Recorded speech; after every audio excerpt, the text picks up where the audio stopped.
Hello everyone, welcome to EWS English with Sumit में आपका स्वागत है। तो चलिए देखते हैं आज हम क्या सीखने वाले हैं। तो ये जान करके आपको बहुत खुशी होगी कि हमने डब्ल्यू फैमिली को ओवर कर लिया है। ठीक है, तो अब हम आगे चल रहे हैं सीरीज में। ठीक है, सीरीज को I hope you guys are follow कर रहे हैं। आप उसे तभी समझ पाएंगे, वरना अगर बीच से कुछ उठाएंगे तो दिक्कत आ सकती है थोड़ी। ठीक है, तो आज हम जो स्टार्ट करने वाले हैं एडवांस टेंसेस। ठीक है गाइस, ये आपको कहीं मिलेंगे नहीं क्योंकि इतना अच्छे से इसको मैंने एलैबोरेट किया हुआ है, डेकोरेट किया हुआ है और क्यों डाला है ये देखें आप। ठीक है ना, तो आज हम एडवांस टेंस की सीरीज स्टार्ट कर रहे हैं जिसमें हमने रखा है प्रेजेंट सिंपल को, हम पास्ट को भी कवर करेंगे। ठीक है, तो प्रेजेंट में कितनी चीजें एडवांस हो सकती है वो आप देखेंगे। आपको आइडिया भी नहीं है कि कितनी चीजें आपको बताई भी नहीं जाती हैं। ठीक है, तो आज के जो टेंस है उसका नाम है प्रेजेंट फोर्स एक्शन। गाइस पहली बात तो ये बुक में ही नहीं मिलेगा आपको कहीं भी। ठीक है ना, तो प्रेजेंट फोर्स एक्शन क्यों रखा है? एक्शन मैं आपको पहले बता चुका हूं, टेंस की वीडियो देखिए आप जाके, tense is equal to action बताया था मैंने वहां पर। ठीक है, तो present force action in short में बोलूं कि यूज ऑफ हैज टू और हैव टू सिखाने वाला हूं मैं। क्यों ये टॉपिक सिखाने वाला हूं आपको? पहले इस टॉपिक को मोडाल्स वर्ब में या मोडाल वर्ब में डाला जाता था, तो लेकिन अब जो है इसको मेरा जो मानना है, क्यों मानना है वो देखिए आप इसको। ठीक है, क्योंकि जो प्रेजेंट की जो डेफिनेशन है ये उसको कंप्लीट करता है। Okay, it shows fact, it shows universal truth, right? तो इस तरीके जो भी डेफिनेशन थी प्रेजेंट सिंपल की आप एक बार जाकर देखिए पीछे प्रीवियस वीडियो में, तो इसीलिए इसको प्रेजेंट सिंपल में डाला गया है मैंने। ठीक है ना, तो आप देखेंगे आपको समझ में आएगा कितना यूजफुल है ये। तो एडवांस प्रेजेंट यानी कि सिंपल के अंदर हम देखेंगे आज प्रेजेंट फोर्स एक्शन। फोर्स मतलब गाइस जबरदस्ती। ठीक है ना, फोर्स करना किसी चीज के लिए। ठीक है, तो उसकी जो डेफिनेशन है वो देखिए क्या है definition. To show compulsion. Guys compulsion मतलब मजबूरी, कंपलनेस मतलब मजबूरी, और मजबूरी दिखाई मैंने। इसको हिंट कैसे दे सकते हैं हम? पढ़ता है या कोई काम करना है, जैसे मुझे जाना है, मुझे ऑफिस जाना पड़ता है, सुबह जल्दी उठना पड़ता है, मेरी मम्मी को खाना बनाना पड़ता है, पापा को ये करना पड़ता है, उसको वो करना पड़ता है, तुम्हें ये करना पड़ता है। तो ये सब चीजें पढ़ता है, ये करना ही है, करना है, जाना है, यार सुबह ऑफिस जाना है, तो ये सारी चीजें आप इसका यूज करके बोल सकते हैं। ठीक है, कैसे देखते हैं? तो मैंने बताया था कि कैसे अफर्मेटिव सेंटेंस को किस तरह से सेंटेंसेस कितने होते हैं उसके बारे में बताया हुआ है। तो अफर्मेटिव सेंटेंस, कोई भी टेंस जो है वो सेंटेंस से होकर गुजरता है।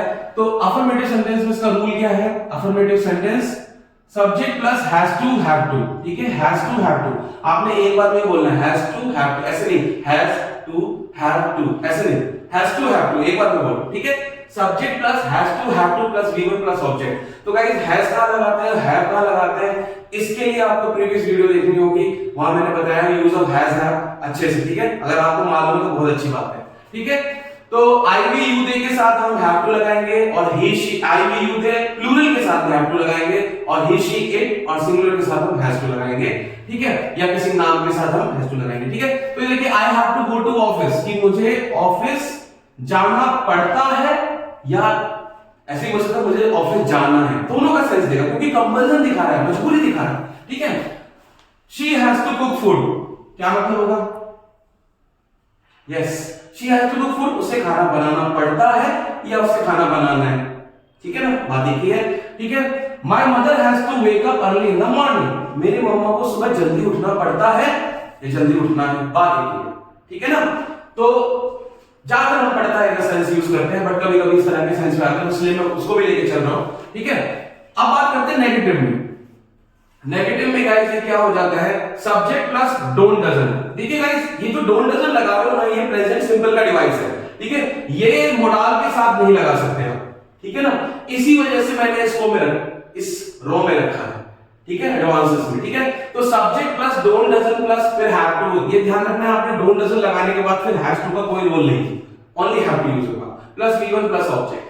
ठीक है, for example I don't have to do anything, मुझे कुछ नहीं करना पड़ता है या मुझे कुछ नहीं करना है, बात ही की। ठीक है ना, तो I don't have to do anything, मुझे कुछ नहीं करना है, या I don't have to do anything मतलब मुझे कुछ नहीं करना पड़ता है। समटाइम्स ऐसा भी होता है गाइस, ये फ्यूचर का सेंस भी देता है कि मुझे कुछ नहीं करना पड़ेगा, तो I don't have to do anything. ठीक है ना, तो ये फ्यूचर का भी काम कर जाएगा, लेकिन फ्यूचर वाला मैं आपको अलग से सिखाऊंगा। लेकिन फॉर नाउ आप बोल सकते हैं जैसे मुझे जाना है, सॉरी गाइस मुझे जाना पड़ेगा, तो आई हैव टू गो, मुझे जाना है, I have to do. Okay, मुझे जाना पड़ता है तब भी आई हैव टू गो। ठीक है, तो ये चीज ध्यान रखें। तो डू डज इंटरोगेटिव की बात करें, अच्छा उससे पहले नेगेटिव में ही का एग्जांपल दे लेते हैं। He doesn't have to study, उसे पढ़ना नहीं पड़ता है, उसे नहीं पढ़ना है। ओके, तो इस तरीके का मीनिंग निकल कर आएगा। इंटरोगेटिव का रूल क्या होगा गाइस, डू डज पहले लगा देंगे, सब्जेक्ट लगाएंगे, हैव टू लगाएंगे, वी विल लगाएंगे और ऑब्जेक्ट लगा देंगे। एग्जांपल से समझते हैं, like do you have to okay do home chores. Home chores guys घर के कामकाज जो होते हैं, चोर्स उसे बोलते हैं कामकाज को। तो होम चोर्स मतलब घर के कामकाज। ठीक है, तो do you have to do home chores, क्या आपको होम चोर्स करने पड़ते हैं, यानी काम करना पड़ता है, घर के काम करने पड़ते हैं? अगर आंसर यस में तो क्या बोलेंगे, yes I have to do home chores, no I don't have to do home chores. तो गाइस आप सेंटेंस बनाइए, डू से 10 सेंटेंस बनाइए, उनका यस और नो में आंसर दीजिए। 10 से 10 सेंटेंस बनाइए, उसका यस और नो में आंसर दीजिए। तो आपकी स्पोकन की एक्सरसाइज आप खुद ही कर सकते हैं। ठीक है, does your father have to go to office, क्या आपके फादर को ऑफिस जाना पड़ता है, जाना है? तो अगर आपका आंसर यस में तो yes he has to go to office. Okay, no he doesn't have to go to office. So okay, आगे चलते हैं इंटरोगेटिव नेगेटिव पे। इंटरोगेटिव नेगेटिव में पहले डोंट लगाएंगे, डजंट लगाएंगे, आप चाहे तो उसको सेपरेट भी कर सकते हैं, डू प्लस सब्जेक्ट फिर हैव टू लगा सकते हैं इस तरीके से, like do you have to, okay, या डोंट यू हैव टू, तो do you not have to, okay, ऐसे भी हो सकता है। तो मोस्टली हम यही फॉलो करते हैं। तो don't doesn't plus subject plus have to plus v one plus object. तो don't you have to do homework, क्या आपको होमवर्क नहीं करना पड़ता? ओके, तो अगर आपका आंसर, अगर आप इस स्टेटमेंट से अग्री करते हो तो आप बोलोगे yes I don't have to, यहां पे भी छोड़ सकते हो और आगे पूरा भी कर सकते हो, yes I don't have to do homework. और अगर आप इस स्टेटमेंट से अग्री नहीं करते हो, आप बोल रहे हो no I have to do, करना पड़ता है, no I have to do homework, तो आप ऐसे भी बोल सकते हैं। ठीक है, doesn't she have to wake up early in the morning, क्या उसे मॉर्निंग में नहीं उठना पड़ता है जल्दी, या नहीं उठना है?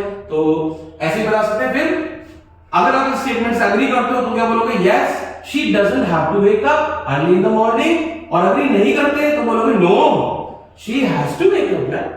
तो ये चीजें ध्यान रखें, क्योंकि आपके आंसर देने के मूड पे ही डिपेंड करता है क्या आएगा। ठीक है, और ये चीज ध्यान रखें कि डोंट डजंट लगने के बाद फिर हैव टू ही लगाना है आपको। ठीक है, मूविंग ऑन, आगे चलते हैं डब्ल्यू फैमिली पे।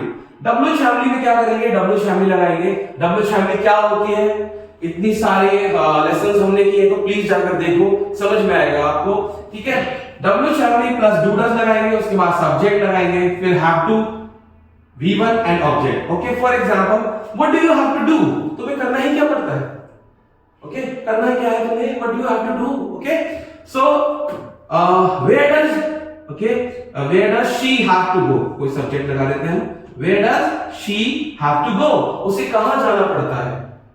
Where does he have to go, where, okay ना, कोई भी हो सकता है सब्जेक्ट। ओके, कोई भी नाम उसका, where does, okay, Raman, okay ना, हैव टू गो, तो ये ध्यान रख सकते हैं। Who does, okay, who does have to cook, दो बार हो गए हैं, एक ही बार लगाना है। Okay, who does have to cook in your family, तो आपकी फैमिली में किसको कुक करना पड़ता है? तो who does have to cook in your family, आपकी फैमिली में किसको कुक करना पड़ता है? तो आप आंसर में हो सकते हैं my mother has to cook in my family।